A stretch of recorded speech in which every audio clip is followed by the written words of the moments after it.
Hello friends, welcome back to the general studies. మనం ఈ వీడియోలో తెలంగాణ మ్యాప్లోన తెలంగాణ మృత్తికలు అంటే తెలంగాణలో ఉన్న నేలల గురించి, మనం నేలల యొక్క స్వభావం గురించి మనం చూస్తున్నాం. ఇక్కడ కొంత ఇన్స్ట్రక్షన్స్ మనకి ఇవ్వడం జరిగింది. చూడండి, ఇక్కడ మీకు జూమ్ చేసి చూపిస్తాను.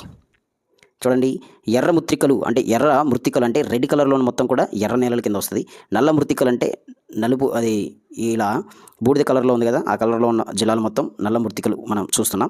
ఇక వైట్ జిల్లాల సరిహద్దు, రాష్ట్ర సరిహద్దు అవసరం మనకు అవసరం లేదు. ఇక్కడ నల్ల రంగు, ఎర్ర రంగు గురించి, ఈ నల్ల మృత్తికలు, ఎర్ర మృత్తికల గురించి ఇవ్వడం జరిగింది. సో చూడండి, ఇక్కడ మన మ్యాప్ చూసినట్లయితే మనకి గమనిస్తాము. ఫస్ట్ మనం నల్ల మృత్తికల గురించి నేర్చుకుంటే ఈజీగా మిగతాది మొత్తం ఈజీగా మనం చేయొచ్చు కదా. సో చూడండి, ఎక్కువగా ఉంది కొమరం భీం ఆసిఫాబాద్లో మనం చూస్తాం. మొత్తం నల్ల మృత్తికలే ఉంటాయి. మంచిర్యాలలో కూడా నల్ల మృత్తికలే ఉంటాయి. గుర్తుపెట్టుకోవడానికి ప్రయత్నం చేయండి, ఎందుకంటే ఇదే ఇవ్వడానికి ఆస్కారం ఉంది. ఎందుకంటే అంతా కొమరం భీం జిల్లా మొత్తం కూడా నల్ల మృత్తికలు ఉంది. మంచిర్యాల మొత్తం కూడా నల్ల మృత్తికలతో ఉంది. తర్వాత ఆదిలాబాదు, తర్వాత నిర్మల్, తర్వాత మనం చూసినట్లయితే నిజామాబాద్ కొంత ఉంది, తర్వాత కామారెడ్డి కొంత ఉంది, సంగారెడ్డి కొంత ఉంది, కొంత అంటే ఎక్కువ పర్సంటేజ్. వికారాబాద్ కూడా చాలా ఉంది.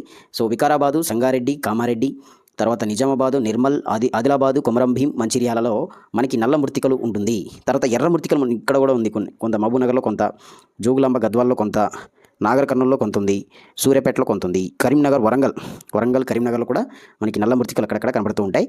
ఇక మిగతా చూస్తున్నట్లయితే మిగతా జిల్లాలు మొత్తం కూడా మనకు ఎర్ర మృత్తికలతో నిండి ఉంటుంది. సో ఇట్ సైడ్ జిల్లాలు మొత్తం మనకు మైండ్లోని గుర్తు రావాలి. ఒకవేళ దీని నుండి క్వశ్చన్ అడిగినట్లయితే మనం ఈ ఏరియా మొత్తం మన మైండ్లో గుర్తు రావాలి.